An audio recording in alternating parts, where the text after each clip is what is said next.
In the spring of 546 BCE, a significant number of Jewish people still resided in the world's largest city at that time, Babylon. Their homeland, Jerusalem, had already been demolished by the armies of the new Babylonian dynasty, and the temple was likewise leveled to the ground.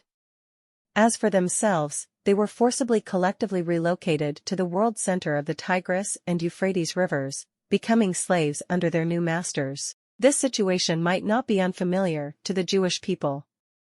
Almost a millennium ago, the prophet Moses led a group of ancestors in a similar predicament, escaping from Egypt and breaking free from their previous status as slaves under the Pharaoh. However, this time was different. The number of Jewish people within the vast city of Babylon seemed inconspicuous.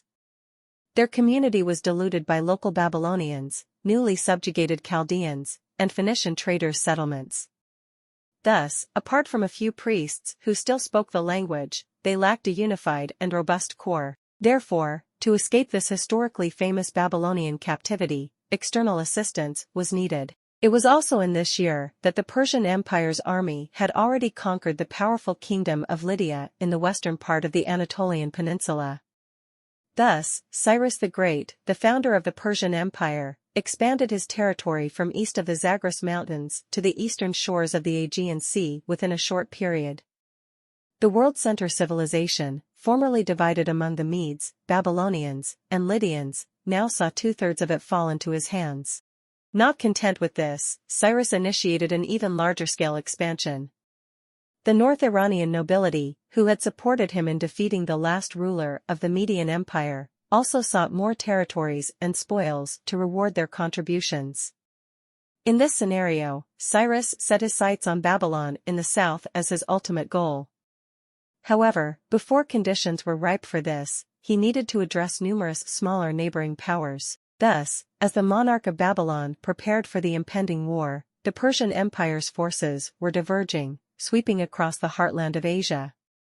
Cyrus personally led the main army to the east, conquering the vast agricultural and pastoral mixed production areas east of the Iranian plateau.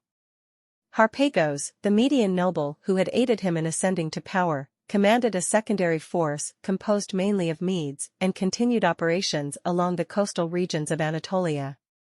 The former would, within a few years, conquer regions such as Hyrcania, Sistan, Bactria, and the region around the rivers, extending their reach towards the Indus River. The latter, during this time, successively defeated the Greek city-states and other ethnic groups scattered along the coastal areas. While the Jewish people continued to pray under the oppression of Babylon, their future deliverer was on a vast battlefield 1,000 miles away, confronting enemies with various weapons and tactics. This continuous crucible forged the Persian army into the most formidable military force in the world at that time.